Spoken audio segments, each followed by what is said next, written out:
Hay una deuda en México que no pediste, pero que sigues pagando. Una decisión tomada hace casi 30 años que convirtió pérdidas privadas en deuda pública y que hasta hoy sigue generando una pregunta incómoda. ¿Nos salvaron o nos cargaron la cuenta? En 1994, México cayó en una de sus peores crisis económicas, en lo que después se conocería como la crisis del error de diciembre. Durante años previos, el país había mantenido un tipo de cambio prácticamente fijo mientras acumulaba desequilibrios, déficit en cuenta corriente, endeudamiento de corto plazo y una fuerte dependencia de capital extranjero. Cuando la confianza se rompió, el dinero salió del país en cuestión de días. El peso se desplomó. Las tasas de interés se dispararon y las deudas, muchas de ellas contratadas en dólares, se volvieron impagables de la noche a la mañana. Miles de empresas quebraron, familias perdieron sus ahorros y el desempleo creció de forma abrupta. El sistema bancario, que además venía de un proceso reciente de privatización y una expansión acelerada del crédito, comenzó a llenarse de cartera vencida. Los bancos estaban al borde del colapso. Y si caían, no solo se trataba de instituciones financieras, estaba en riesgo todo el sistema económico. El crédito podía desaparecer, los ahorros de millones de personas podían perderse y la crisis podía profundizarse todavía más. Frente a este escenario, el gobierno tomó una decisión urgente: intervenir para evitar el colapso del sistema bancario. Para hacerlo, utilizó el Fondo Bancario de Protección al Ahorro, mejor conocido como FOBAPROA.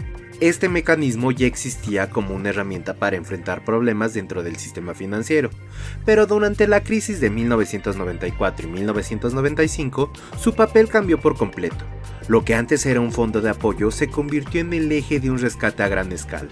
En la práctica, lo que hizo el gobierno fue comprar o asumir los activos deteriorados de los bancos, créditos que ya no se podían pagar, hipotecas vencidas o deudas empresariales incobrables.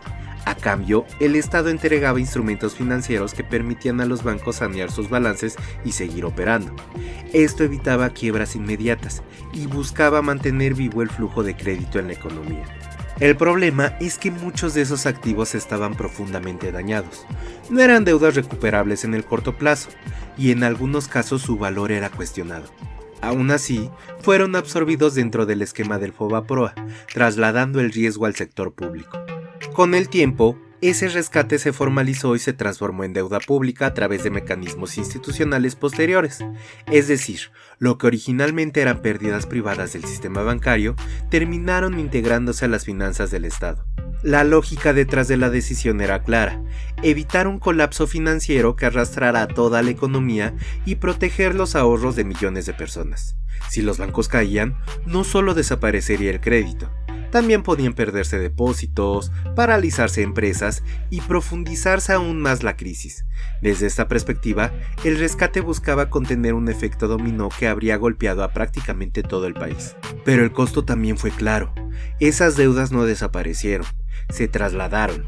Lo que originalmente eran pérdidas dentro de los bancos terminó convirtiéndose en una obligación del Estado, es decir, en deuda pública financiada con recursos de todos. Y además, no fue un impacto inmediato y único, sino una carga que se extendió en el tiempo. Y ahí es donde empieza la controversia. Para muchos, el problema no fue solo el rescate en sí, sino cómo se hizo. Se ha cuestionado la falta de transparencia en la selección de las deudas absorbidas, el valor real de los activos transferidos y la posibilidad de que algunas obligaciones hayan sido infladas o mal evaluadas. También se critica que, mientras los bancos fueron estabilizados, gran parte de la población siguió enfrentando las consecuencias de la crisis sin un apoyo equivalente. Por eso, el FOBAPROA no solo se recuerda como una medida económica, sino como una decisión profundamente polémica. Para algunos, fue un salvavidas necesario en un momento límite. Para otros, representó la socialización de pérdidas privadas y un ejemplo de cómo el costo de una crisis puede terminar recayendo en quienes no la provocaron. De ahí que con el tiempo haya sido calificado incluso como el robo del siglo. Pero no todos lo ven así. Hay otra postura que sostiene que, dadas las condiciones de ese momento, el margen de maniobra era muy limitado. El sistema bancario estaba profundamente debilitado, con niveles de cartera vencida que crecían de forma acelerada y una economía en caída. La confianza estaba rota, y sin confianza, los bancos simplemente dejan de funcionar. Desde esa perspectiva, no intervenir habría significado permitir la quiebra de múltiples instituciones financieras al mismo tiempo.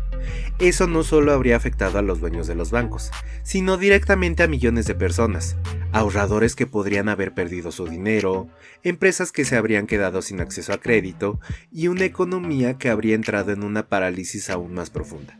En ese escenario, el desempleo habría aumentado todavía más, muchas más empresas habrían cerrado, y la recuperación habría sido mucho más lenta y dolorosa. Quienes defienden la medida argumentan que el rescate buscaba evitar un colapso sistemático, es decir, una caída en cadena donde la quiebra de algunos bancos arrastra a todo el sistema financiero. También sostienen que, aunque el costo fue alto, permitió estabilizar la economía y sentar las bases para una recuperación relativamente más rápida en los años posteriores. Ahora bien, eso no significa que no hubiera otras opciones. Se han planteado alternativas que iban desde dejar quebrar a ciertos bancos, aceptando un impacto inmediato mucho más fuerte, hasta intervenir solo a las instituciones consideradas sistemáticas, es decir, aquellas cuya caída podía arrastrar a todo el sistema. En ese escenario, algunos bancos habrían desaparecido, pero se habría intentado contener el daño en los más grandes. Otra opción discutida era que los propios accionistas, directivos e incluso grandes acreedores absorbieran una mayor parte de las pérdidas antes de trasladarlas al Estado, es decir, un esquema donde quienes tomaron los riesgos financieros enfrentaran primero las consecuencias, reduciendo así la carga para el sector público.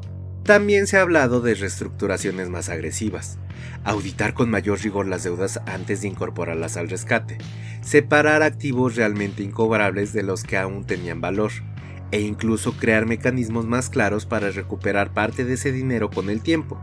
En esa misma línea, algunos plantean que pudo haberse diseñado un proceso más transparente y con mayor rendición de cuentas desde el principio. El punto es que muchas de estas alternativas no eran imposibles, pero sí mucho más complejas de implementar en medio de una crisis que avanzaba rápido y con muy poco margen de error. Cada opción implicaba un tipo distinto de riesgo. Reducir el costo fiscal en el largo plazo, pero a cambio de asumir un impacto más fuerte e inmediato sobre la economía. En ese contexto de urgencia e incertidumbre, optar por no rescatar o hacerlo de forma más limitada podía alivianar la carga futura, pero también aumentar de forma considerable el daño en el corto plazo, con consecuencias más profundas para empresas, empleo y ahorros. Por eso, el debate sigue abierto hasta hoy. Si el FOBAPROA fue un mal necesario para evitar un desastre mayor o si existían caminos menos costosos que no se tomaron. Y no solo es un debate económico, también es político. La decisión marcó profundamente la confianza en las instituciones, alimentó la percepción de que el Estado protegía más a los grandes intereses financieros que a la población y se convirtió en un tema recurrente en el discurso público durante años. El costo no fue únicamente financiero, también dejó una huella en la credibilidad del gobierno y en la forma en la que muchos mexicanos entienden la relación entre el poder, dinero y responsabilidad. ¿Y tú qué opinas? Tenlo en los comentarios. Muchas gracias por llegar hasta esta parte del video. Si te gustó, me ayudas mucho compartiéndolo, dejándole un like y suscribiéndote en caso de que aún no lo estés. En las pantallas finales te estarán apareciendo más videos que puede que sean de tu agrado. Mi nombre es Andrés y esto fue un episodio más de La Nota Perdida.